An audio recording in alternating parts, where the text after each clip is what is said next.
Hello, friends. Welcome to Adventures in Pixie Land. My name is Amy. I'm an ordained minister, and we are in Bible study. We are in the NIV, and we are in the book of 2 Kings, and we are in chapter 5. Naaman healed of leprosy. Now, Naaman was a commander of the army of the king of Aram.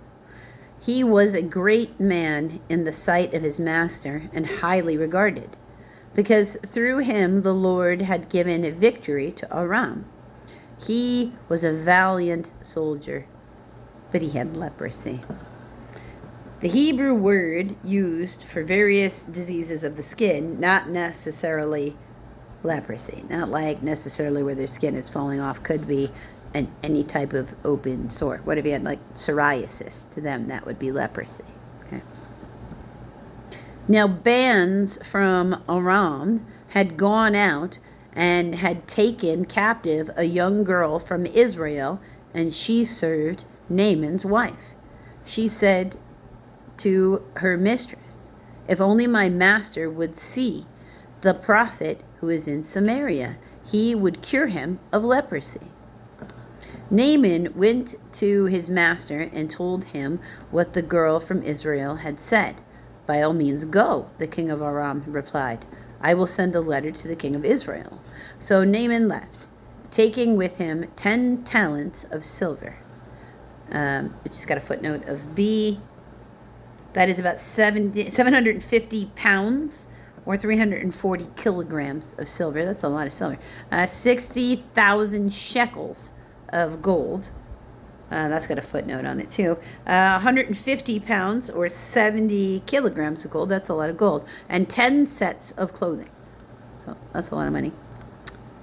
Willing to pay very highly for his cure. The letter that he took to the king of Israel read, "With this letter I am sending my servant Naaman to you so that you may cure him of his leprosy." As soon as the king of Israel read the letter, he tore his robes and said, "Am I God? Can I kill and bring back to life? Why does this fellow send someone to me to be cured of leprosy? See how he is trying to pick a quarrel with me?" When Elisha, the man of God, heard that the king of Israel had torn his robes, he sent him this message: "Why have you torn your robes? Have this man come to me, and he will know that there is a prophet in Israel. Like, why are you acting a fool and pretending like I can't do this?" So Naaman went with his horses and chariots and stopped at the door of Elisha's house. Elisha sent a messenger to him saying, "Go wash yourself 7 times in the Jordan. Your flesh will be restored, and you will be cleansed." But Naaman went away angry and said, "I thought he surely would come out to me and stand and call on the name of the Lord, his God, wave his hand over the spot, and cure me of my leprosy. Are not Abana," that's Abana, "and Pharpar, the rivers of Damascus, better than any of the rivers or any of the waters of Israel? Couldn't I wash in them and be cleansed?" So he turned and went off in a rage. Naaman's servants went to him and said, "My father, if the prophet had told you to do some great thing, would you not have done it? How much more then when he tells you, 'Wash and be cleansed'?" So he went down and dipped himself in the Jordan 7 times, as the man of God had told him, and his flesh was restored and became clean like that of a young boy.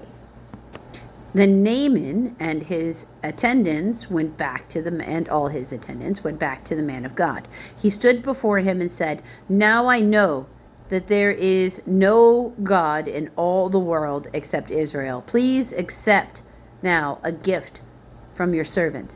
The prophet answers, "As surely as the Lord lives, whom I serve, I will not accept a thing."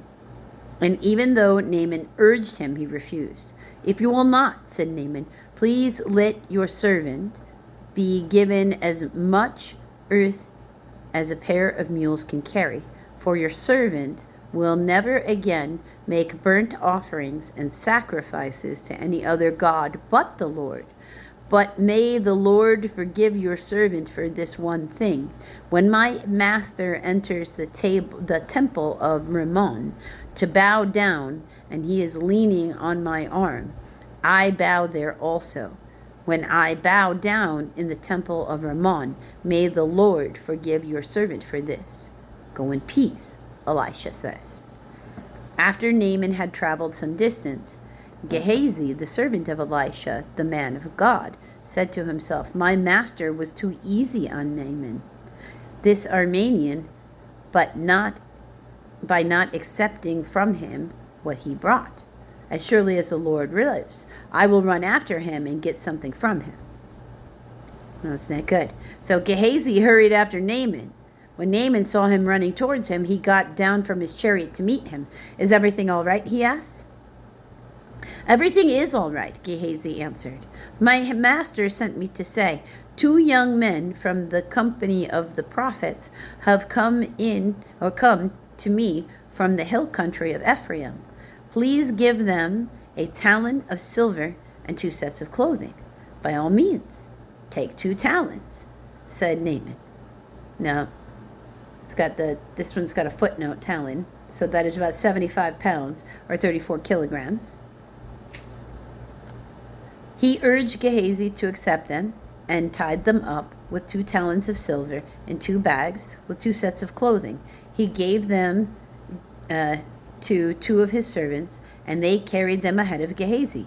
When Gehazi came to the hill, he took the things from the servants and put them away in the house. He sent the men away, and they left. Then he went in and stood before his master Elisha. Where have you been, Gehazi? Elisha asked. Your servant didn't go anywhere, Gehazi answered. But Elisha said to him, was not my spirit with you when the man got down from his chariot to meet you? Is this the time to take money or to accept clothes, olive groves, vineyards, flocks, herds, or men servants and maidservants? Naaman's leprosy will cling to you and to your descendants forever. Then Gehazi went from Elisha's presence, and he was leprous, as white as snow. Sometimes God tells servants of him to do things in a particular way, in a particular order, and it might not make sense to anybody else, but it really wasn't Gehazi's business to decide what Elisha did or didn't take payment for, and to try to intercede that way. He was actually rather stealing, right? And as a result, he got leprosy. So it seems like not a good deal. Why would you want clothes from somebody who had some sort of skin infection that could have been in their clothes? So, just logical sense to me anyway. Until the next video, friends.